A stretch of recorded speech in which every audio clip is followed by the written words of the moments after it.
Welcome to the fourth season of Heard Afros Audio Interview Series. Today, my guest is Dr. Asia Lyons. How are you? I can't complain. It's a Friday. I'm feeling good. I'm very happy. Yeah, I'm feeling good too. TGIF, always. Dr. Asia, introduce yourself for the people listening. Who are you and how do you describe the work you do? Yeah, so my name is Dr. Asia Lyons, she, her pronouns. I am originally from Detroit, but I live in Denver, Aurora area now in Colorado. I run Liberated Educators Lab, a space that supports the wellness of Black educators. I'm a mom, I'm a wife, I'm a person who loves going camping. I'm also a podcaster. People want to always remind me to say award winning podcaster of the Exit Interview, a podcast for Black educators. I was an educator for a very long time. And just, yeah, I'm just in a grateful space of always collaborating, always being in community, and just loving life for sure. So, before the podcast, before the research titles, what originally pulled you toward work centered on Black educators and their well being? Oh, man, that's a great question. So I taught for a while. I was taught for 12 years out here in the Aurora, Denver area. And in 2017, 16, I made the decision to start teaching social justice classes in my school. So I was able to teach, I taught math because that was my major, taught math in some of my classes in middle school for middle schoolers. But then I was also able to teach a class where I could teach whatever I wanted to. And I said that year I wanted to teach social justice classes, specifically around this question of what happens when humanity is lost. That was our question for those years. And that first semester, first year, everything went well. And then Trump was elected. And then all the families who never really did like that topic or social justice just decided to start pushing back and pushed me essentially with the support of my administrators, pushed me out of education. And it was a long haul from a lot of the students were very upset about it. They saw what was happening because this was like started in October of that year, 2017, all the way to May. It's a lot of macroaggressions, a lot of racial battle fatigue, a lot of racism related stress, all those things. And I ended up deciding at the end of that year that even though I was given a contract, I just didn't want to go back. And what I did was I decided when I left that I was going to ask my superintendent for an exit interview so that I could tell him why Black educators in his district and myself, I was leaving. And I realized on the way out that there's so many of us who leave education who never have a chance to share our exit story. And I think a lot of times in education, we want to just stick the answer of, oh, not enough money as the reason why folks leave. But what I've come to find is that Black folks leave for lots of reasons. So on top of that, when I also left teaching, I went back to get my doctorate and I wanted to research this experience happening to other Black folks. And I studied what I now know of as racism related stress that happens in our workplace. And then the racial battle fatigue is how our bodies respond to that racism. And so the combination of my experiences is how I got here because I wanted to amplify the stories of Black educators and then support in their healing and wellness. I'm a practitioner, a scholar practitioner, because I understand if you're experiencing harm in the workplace, you're not going to open a dissertation. You're not going to go behind a paywall and read some lit review, some peer reviewed article.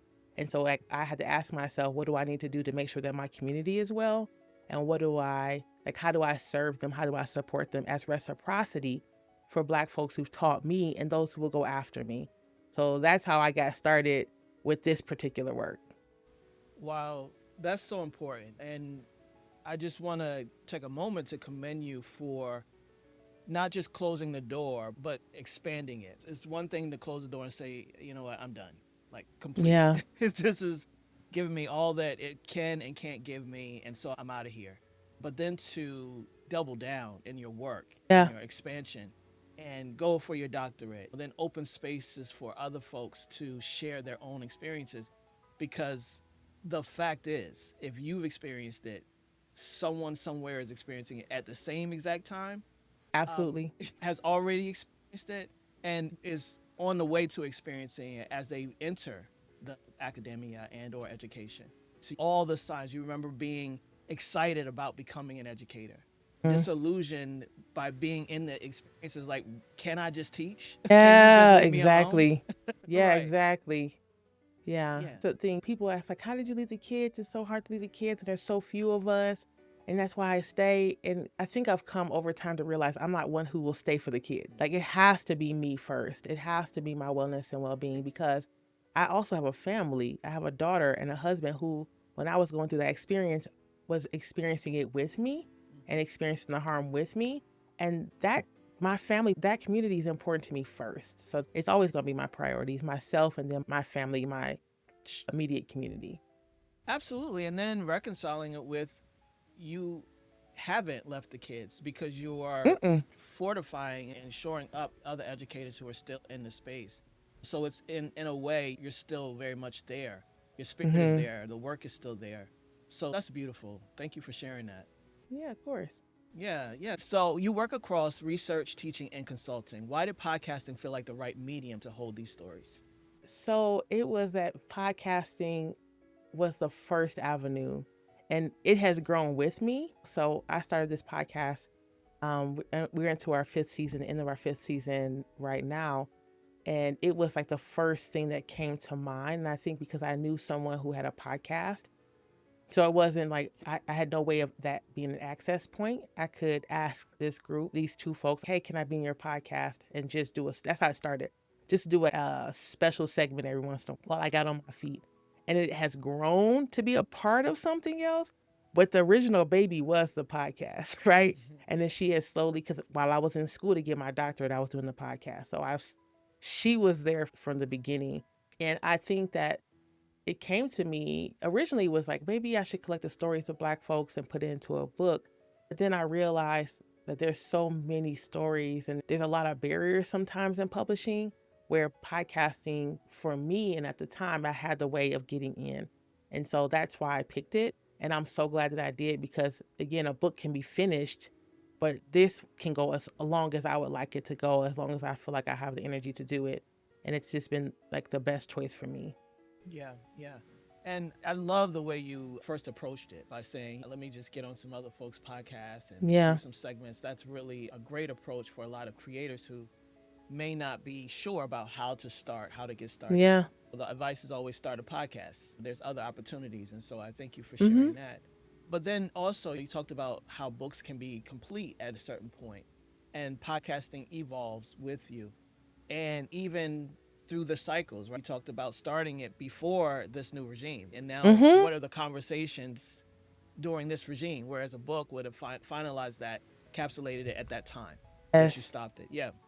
Yeah, that's exactly right. Yeah. So it's really great to have podcasting, one for the messaging, but I want to talk about the cathartic aspect of it, even for you. Yeah. If you think about it, when you first started, in that trauma, in that disillusion, in that disappointment, even in the space that you thought would be where you were. I'm sure when you started it, you didn't start in education, you didn't expect to leave education in that way.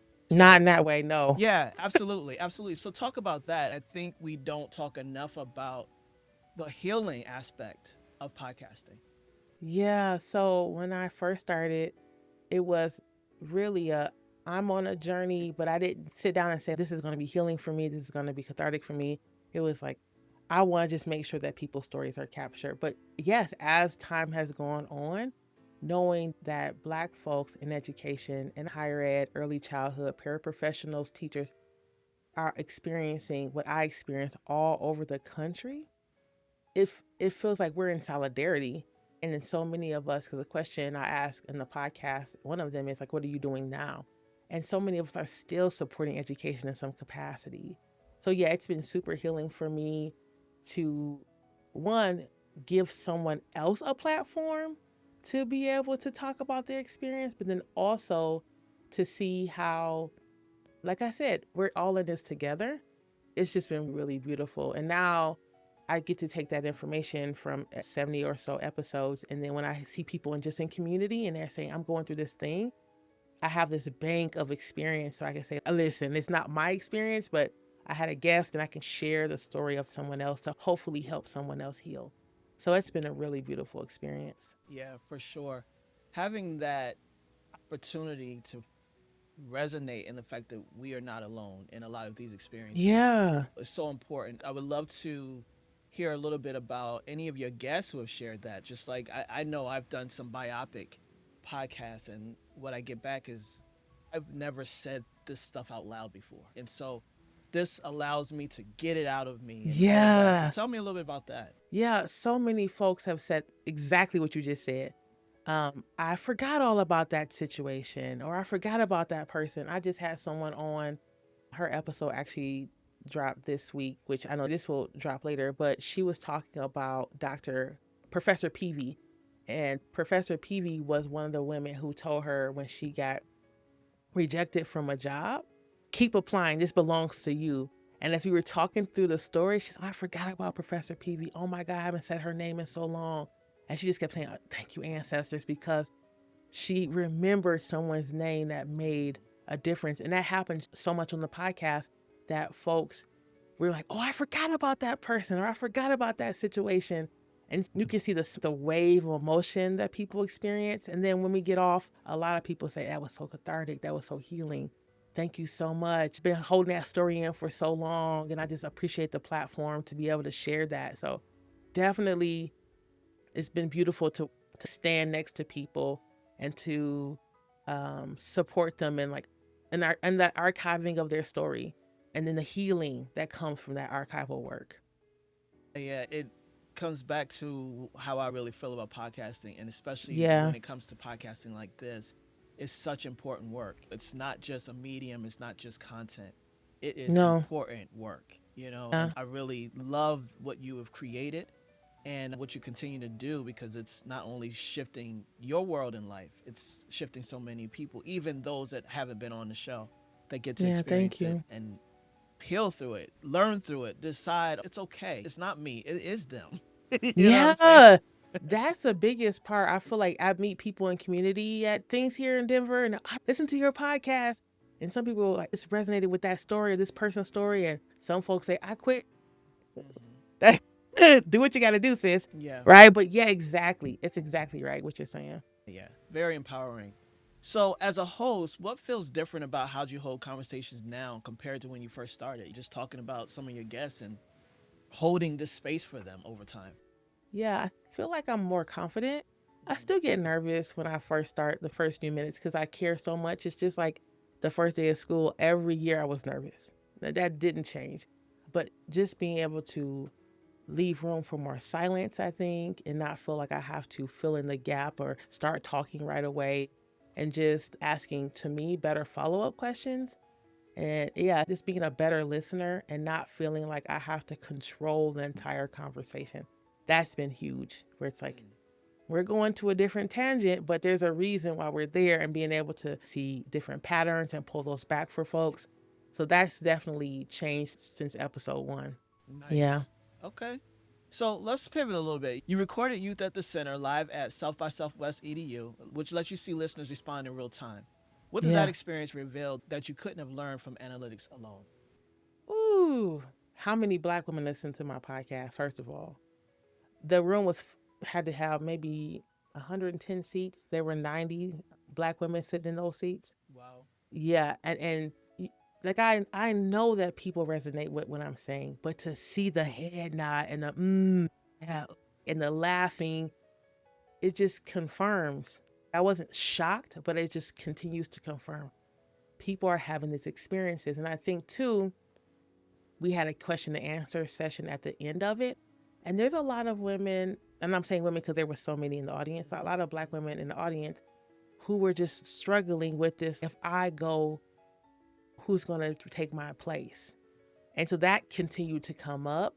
And so that's been really revealing as I think about after that, the questions I ask folks and really emphasizing what people are doing now. I want to make sure that the audience understands there's something different you can do for youth, for educators outside of a traditional space. And it was because of that show. But like a big part of it was that. And then also that when we see podcasts live in these huge audiences, there's an assumption that the person has 40,000 listeners. And I can tell you, if I have 1,000 listeners in like 2, 3 months, that would be amazing. So I think that also revealed that even though my podcast may have a smaller audience, it doesn't necessarily mean that organizations like South by Southwest or just the audience members won't find value in that as well. Absolutely. You have to put yourself in the room. You have to, Yeah. as Octavia Butler said, you have to write yourself in. And that's something that those limiting beliefs are deliberate socializations, where it says you can't, you're not ready, you don't have enough. Yeah. And to simply say, I hear all of that, but I'm going to submit. I'm going to go for Yeah. this. Yeah. Yeah. That's something about the podcast too that is definitely increased my confidence. Emailing people you never reach out to, pitching ideas to folks. Over time of just practicing talking to strangers, essentially, I have become so much more confident in talking to people. I'm still an introvert, but I know that I have something to offer and that people need it and appreciate it. And so that's helped me a ton doing this podcast. That's another thing that supported in my healing that you asked about earlier. The podcast has made me more confident. It's made me understand that I have a role outside of the classroom that's important. And I wouldn't have known that without starting this. Yeah, for sure. Yeah. In a way, a classroom is a container, and as Mm-hmm. you said, even in academia, there's so many paywalls. There's so many ways in which Yeah. the general public can't get access, right? Yeah. And so you open that wide open for this space, which is really great. Really great. I love that. Yes, Thanks. you talked about the importance of systems while still leaving room for unexpected moments. How do you balance preparation with staying open to what does emerge? Yeah. I have my routines, right? When to record, when to drop, when to do Canva, right? And then also, if I see, for example, a conference is opening and I'm interested in applying to do a live or something like that, maybe it wasn't part of the plan to go to a conference. Maybe the budget was looking funny that month. I'm going to take a risk. I'm going to try something different. I'm going to stick my neck out there. So I think that's a big part of it for me is the leaving room for magic is that of you just never know. Keep the systems and routines and structures so that I can drop the episode when it's time and I can get back to my guests when I'm supposed to. But there has to be room for flexibility. And I think I've talked about this idea of, for example, in season 6, I'm going to do a couple different things. For Teacher Appreciation Week, I'm going to do a series called Why They Stay versus talking about the exit. And then I also was approached by a woman whose mom had taught 45 years in the district here. And she's also a teacher. And the grandma's a teacher who's 96. And so then we standing Wow. around Trader Joe's and we're like, let's do a panel Yeah. at Oh, the high wow. school where you taught for 45 years. Yeah. And let's do something like that was not in my plan, but we're doing this and it's so important. I think that's a piece is for me, I have to leave the studio. I have to get out in community. And if people approach, let's just try it. I'm like, okay, let's just try it and not get caught up of what if only 2 people show up? What if only such and such show up? What if it doesn't work out? Like just it'll all reveal itself as time goes on. Leave room for magic. I Yeah. love that. I love Yeah. that because anything that you create, there is no failure in creation. I truly believe that. But I love also, that. yeah, but I also think that this work, 6 seasons coming up, congratulations on that. Thank This you. is such an evolution, right? This is discovery. Like you discovered certain aspects of yourself that you didn't even know, or maybe you knew and were keeping it kind of like, yeah, this ain't the time and the place. Absolutely. Yeah, Yeah. that's awesome. I think about, I've never really said this out loud, but I went down the path of getting a master's in education. And Oh. I did. And then I went to a conference in Philly, which was a black male teacher conference. Mm-hmm. And I remember an elder there saying, basically, stay. Because remember, when you close the door, you're not only closing the door to all the BS, but you're also closing the door on the young people. And I was like, yeah, that's serious. That's real. And I respect and appreciate and honor you saying that, elder. Our elders were able to be resilient in ways that we are like, oh, hell no. Oh, No, hell for no. real. Yeah, but I didn't finish that degree. And the reason why is that conformity and compliance just kept coming up. And Yeah. I was like, I can't. There's nothing in me that wants to be in that space and teach young people how to conform and comply. Yeah. Yeah. I remember. It's so funny. That's exactly right, and it rubbed me so. That's why the social justice class came up in the first place. But I remember in my, I don't know, 11th 12th year, almost towards the end or at the end, I read Teaching to Transgress by Bell Hooks. Mm-hmm. And I carried that book around. I'm like, everybody, there's a different way we can be doing this. Come on. And no, it was just like, that's great, Asia. Just get back to the curriculum. And that was also a piece. There's no room for expansion, for boldness, for difference in education. And when it was time to go, it was time to go. And I didn't feel like, up until that point, I didn't feel like I was being boxed in and I was trying to fit. It felt like when I felt it was time to go, I left. Yeah. It wasn't, I should have left 5 years ago and I felt this way. It was, it's coming to a close, Yeah. and I closed it. And there's so many of us who won't leave. We'll stick it out because we need the pension or whatever. No judgment at Yeah. all. Absolutely. But for me, there's so much more that I can be doing and that I am doing because I left the classroom. Yeah. Yeah. Absolutely. And it's just as impactful. And it's 100%. yeah. And in some ways, it's almost like back to what you said in the beginning about the fact that you also have a family and you also have a spirit and energy that you don't want to die on the vine because of this Yeah. situation. And so it's like you are essentially holding the line on a front line when it comes to this, when it Yeah. comes to social justice, and also when it comes to education. I just want to, I'm not telling you something you don't know. I just want to acknowledge that at all instances where I'm picking it up, I'm like, you're still so much in the work, so much doing the work. So that's really Thank dope. you. Yeah, for Yeah, I sure. appreciate that. It's beautiful and I'm happy to be here. Yeah, for sure. And I'm sure that there are so many people that are happy that you are where you are as well. It's so necessary, for sure. You lead multiple initiatives beyond the podcast. What has helped you build a sustainable rhythm across all of that work? A sustainable rhythm. I think having my calendar and my systems, I think I know that's what it is. A while ago, I read this book, Be Your Future Self Now, Mm-hmm. and then 10x is easier than 2x. And they talked about the creative's calendar versus the manager's calendar. And so, manager's calendar, people jump on the calendar all the times they want to, and you just try to get your work done in between. Mm-hmm. But the creative's calendar, they have days or times blocked off. And so me blocking off, for me, it's Mondays, Thursdays, and Fridays to do the work and to be in the creative space has been super helpful.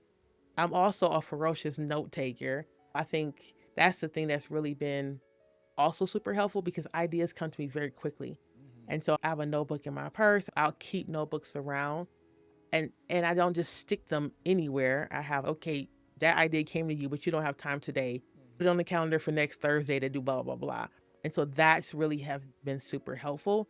Is that I'm just staying organized, and because I'm an entrepreneur, podcast and a podcaster, the entrepreneurship and the podcasting, they all support each other. Mm-hmm. So that's been super helpful. It's just, what notebooks do I need? What systems do I need? And just stay with that as much as I can. Obviously, there's times where things are haywire, Mm-hmm. like things happening on days I don't want things to be happening, or I've just made an exception because it feels really important at that time. But a big part of it is just that. And then also, if I'm working a 40-hour work week, I'm going to work my 40 hours within my home. I run my business from my home. So Yeah. I'm not hanging out in the kitchen doing other things. I'm working because I have a lot of ideas and things I'm passionate and excited about, and I want to get those out into community. If I was doing some other job, maybe I hang out, move a little bit slower and things like that. That's not it. And I want to get the things out into community. Yeah, yeah, there's an urgency in the work. Did you identify as a creator before you started your podcast?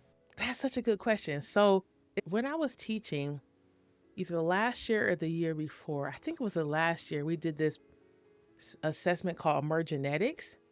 And Emergenetics basically says these are the 4 quadrants of how a person shows up: caring, a person who is very creative, a person who loves like systems and processes, 4 different colors.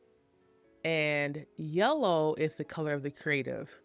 And so they give you a badge. So everyone had their school ID and then a badge that showed the pie and their 4 colors, so that people can know when they're approaching you how you're showing up, like in a general sense. And my quadrant was more yellow than anybody at my school, Mm, than yellow being the creative. yeah. And so that was the first sign. I was like, oh, Got it. that's why I wanted to create this curriculum from scratch. And I love that versus sticking to the book. Yeah. That's why I closed my door and teach. This is making sense. And so that was me just seeing what was already there. But yeah, that was it. That yellow quadrant being larger when most educators were in like the red and the green. So red being like compassionate and loving, and green is like systems following. And I was just not that. And so that helped me to see this. You Yeah. got to figure something out. Yeah. And so the podcast just helped it grow. Okay. All right. Yeah, Yeah. that was just a curious question I had for you because I was like, Yeah. I wonder. I wonder. Yeah. I wasn't ever like I did different clubs and stuff. The student council, I'm a nerd club, student Yeah. council, chess. I played an instrument because my dad forced me to. So I never saw myself in that way. And I was just telling my sister this a couple of days ago. I'm so glad for Canva because it allows us non-drawing people to be creative in these ways that we never would have had the opportunity to had things like Canva or Adobe or whatever out. Yeah, for sure. I agree. Yeah. 100%. So, speaking of your sister, you mentioned China Tolliver as a major influence. What have you learned from watching how she moves that shaped how you approach decisions in your own work? Yeah. So my sister is one who just when she has an idea, she goes with it. She's just a true water sign. She's just whatever the spirit moves. And she hasn't worked. She just started working again in a traditional space, but she hadn't been working for years because she had worked for herself. She was a doula. She did dropship t-shirts before they were like really just all kinds of fun things. And so she was one. Now, my sister's a single Pringle. I have a whole kid and a spouse, but she was the one that helped me to say, okay, man, I could do something like that. Like my sister isn't unhoused. She figured some things out. She introduced me to Canva when it was just on the phone. She really pushed me to do Instagram. And so she's constantly in that creative. And even though she's working a traditional job right now, she still does some sewing and things like that and puts it out there. And people in my community, when they found out that's my sister, they're like, oh, I followed your sister before I followed you. Like, I love your sister. Yeah, she's always there. She's always rooting for me. That's a good idea. Try this, do that. And we can definitely just bounce ideas off each other and encourage each other. So, yeah, I've always looked up to my sister for that. She's also traveled and lived all over the world. She's moved so many different times. And at first, it was like, just be still. Like, why are you moving so much? Selfishly, Yeah. I had to admit that. But then I get to see, like, she's living her full life. She's showing up the way she wants to. And I admire that. Yeah. So that's why I decided that my sister was someone I would mention. For sure. I love that because it's really the biggest word for me is possibility. And Yeah. yeah. And so I think about you as possibility and the work that you do. Just thinking about your guests and educators who are in the right now, educators who are to come, educators that have already done the work. You becoming possibility of what it looks like outside of the container of education, the container of Yeah. teaching. And not that again, no judgment, not that anything on it. It's just that expansion is a lot of times when we're inside of something, we can't even be bothered to see what's on the external. Say that. Yeah, Say that. Yeah. for Yeah. sure. I just, every once in a while, because my next door neighbor is a teacher and she actually teaches in the same district where I taught. And sometimes I'll see her going to work and I'll think, that could have been me. We started the same year. So we would have been Oh wow. teaching however many years at this point, 20 some odd years. And that could have been me, but I get to be out here. And the idea comes to me and I do it. And Right, it's right. the best. It's the best. I just can't explain. I'm sure it's just the best feeling. To say, I think I want to go in this direction, or I think the community is saying they need this thing, and let them partner and support. I love it. I Yeah, love it. And I just feel such gratitude to the ancestors, to my guys, to God. This they said, go forth, sis. Get out of there. Quit. Do something else. yeah, And I trusted that I wouldn't die. Yeah. yeah. But did you die? Yeah, But did for you sure. die? No. I thrive. Right, absolutely. And to give credit where it's due, you paid your dues. You did 12 whole years. 12 whole years Mm-hmm. ain't just you went in there for two and it was like, I'm good, I'm out. Did you think about this? When I was teaching, again, I'm from Detroit Public Schools. My teachers were in, by the time I had a teacher, they were like 40 years in the game, Hmm, hmm. 30. So to me, 12 is just getting warmed up. On the podcasting end, Yeah. I'm like, oh no, sis. People 3 years, 2 years, 5 years, but it wasn't because I was so accustomed to my teachers being there for so long. It felt so short. But again, that's not everyone's experience, right? Yeah. And you do what you need to do. You move through the world the way you need to move through the world. But yeah, I didn't feel like a long time. And now I realize, yeah, like you said, I did my dues. Whether somebody else believes so or not, that doesn't matter to me. No, absolutely not. Yeah, Absolutely yeah. not. Yeah, absolutely. And I appreciate the fact that there is opportunity in everything, in all the Mm-hmm. ways in which you approach life, approach creativity, even Mm-hmm. approach the work. And so you were working to innovate in the space that wasn't Mm-hmm. ready, prepared, or didn't want it. And you think about education in a way, and you said it earlier, and how it's been the same for so damn long.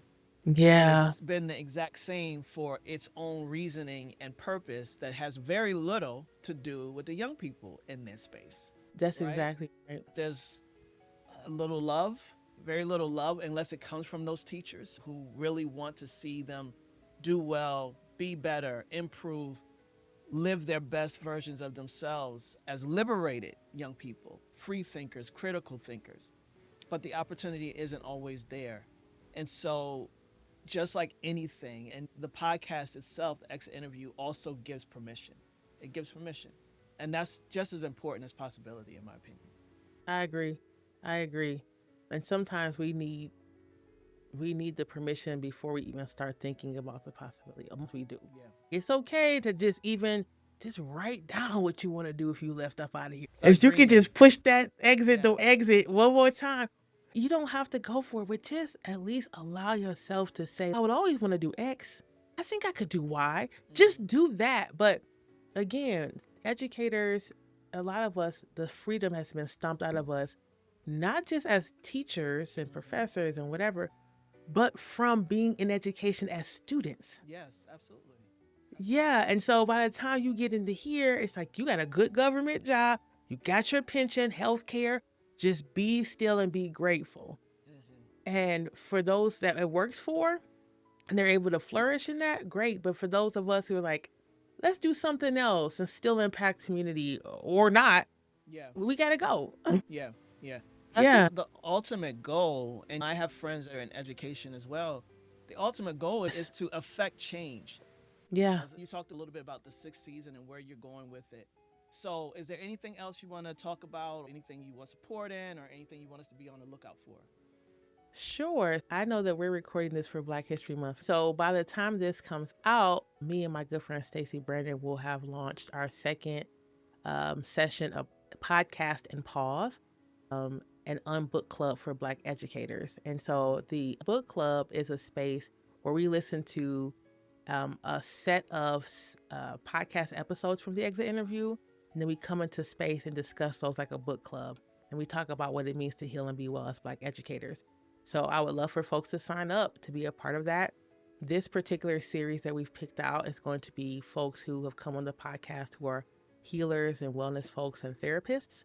So we'll have 6 sessions listening to in your own time, listening to their episode, and then coming back and debriefing and talking about, again, what it means to be well, what it means to heal, and what was shared in the episode. So if folks want to sign up for that, that will be great. And my organization is called the Liberated Educators Lab, and we support Black educators with healing sessions and online things. And so if you're interested in being a part of some healing communities, we love to have you come and contact us. And then finally, me and some of my good friends have launched something called Black Teacher Recess. Mm. And so Black Teacher Recess is a space of joy, of games, of having fun. So right now, locally, it would be and folks in the Denver, Colorado area getting together and just doing things like fun things like, all right, Black educators, we're all meeting up for go skating, or we're all going to go play Nice. bingo at this bar, or we're going to go do paint and sip. But then virtually, we're going to start Black Teacher, or it's called Indoor Recess Game Show.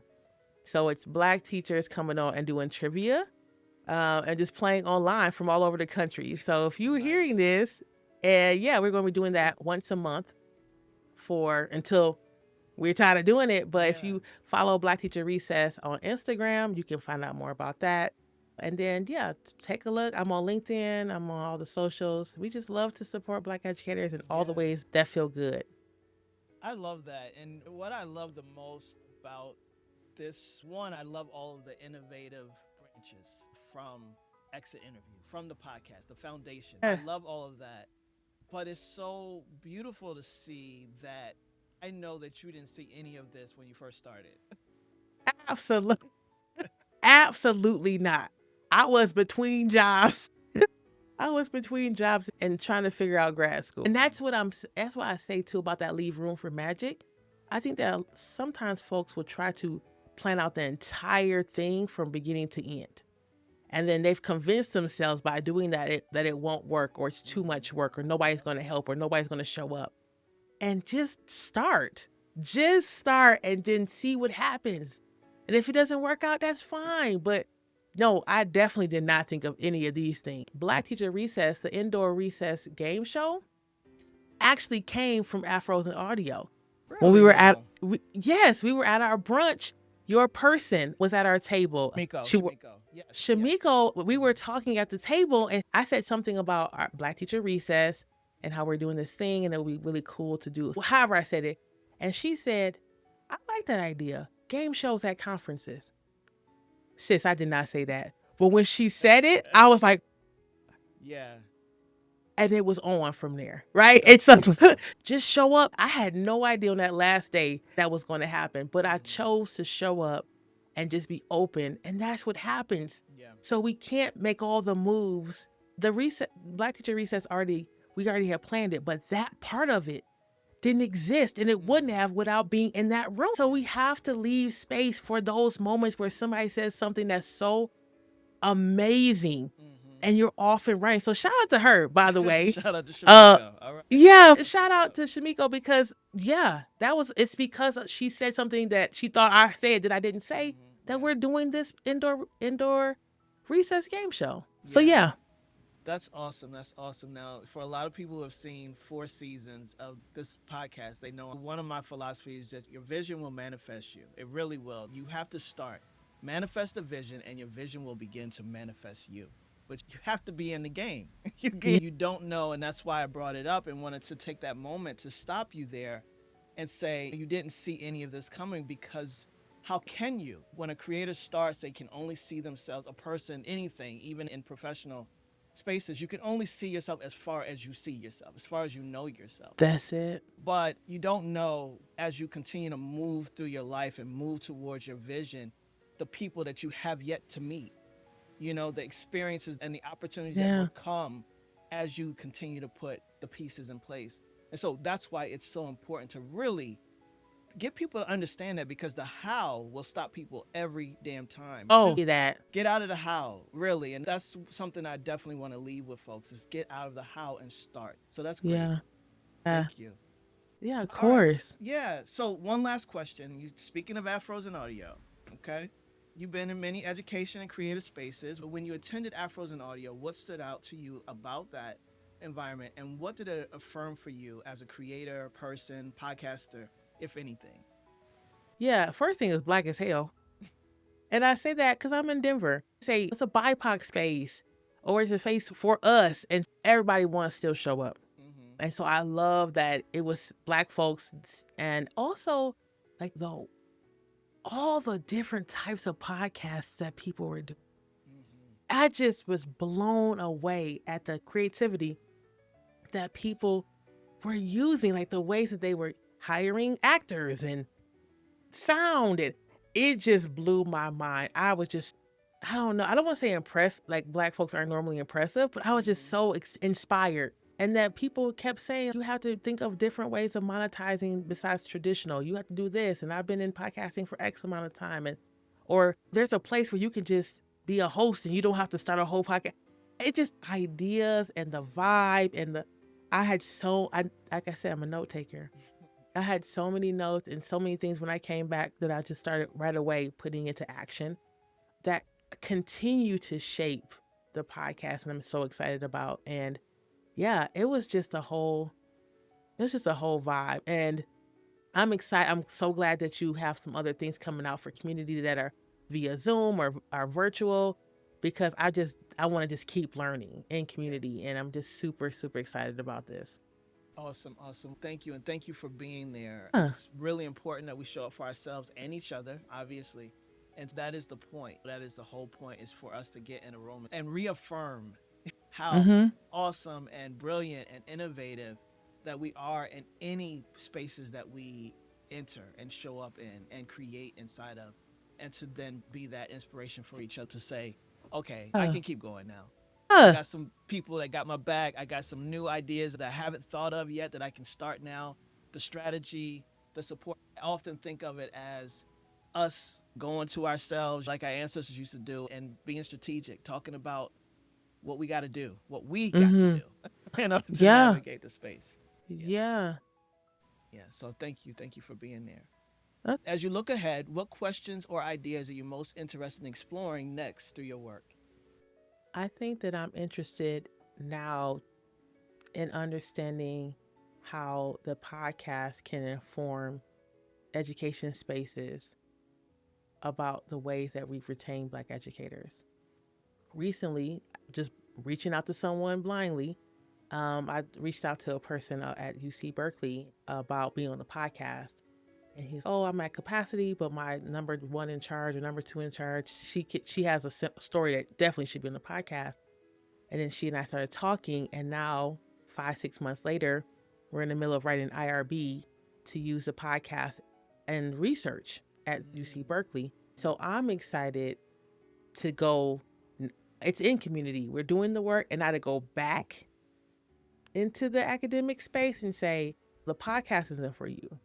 I'm not going to change the podcast because of whatever, but I want the podcast to change how you are showing up, how we think about supporting pre-service educators, how we think about supporting educators and their families, right? Because that's one thing that's constantly revealed in the podcast is that families are harmed.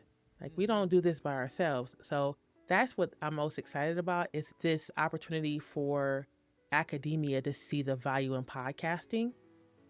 And hopefully, I'm sure I'm not the first. I know I'm not the first, but hopefully that can be something that we continue to see, especially when we know that so many broadcasting networks are being taken over by whoever, that this is a space where people can collect data, qualitative data that can be used to make change in systems. Absolutely. Maybe. Yeah. Yeah. Wow. Wow. That's awesome. Thank you for this conversation today. Please tell people where they can find you online Yeah, you and can find social media. Yeah, so you can find me on LinkedIn, Dr. Asia Lyons. You can also find me on Instagram at Hello Dr. Asia. Yeah, and I check my Instagram and my LinkedIn. So if you want to message me, please feel free to reach out. And then again, Black Teacher Recess on Instagram as well. So yeah, they can come check me out. I'm very approachable. Yeah. Thank you. And where can they find out more about the podcasting club? Where they The listen to podcast this? and pause. Yes. So, Podcast and Pause, you can find that on the Exit Interviews website, exitinterviewpodcast.com. Podcast and Pause will be on there as it's going to pop up on the screen as soon as you go into the website. And then, of course, we'll put it out on LinkedIn and Instagram as well. And then probably we'll do a couple of blurbs on YouTube talking about it. All right. Okay. Yeah. Thank you so much. It's been great Yeah, talking no to you. problem. Have a great day. All right. You too. Bye.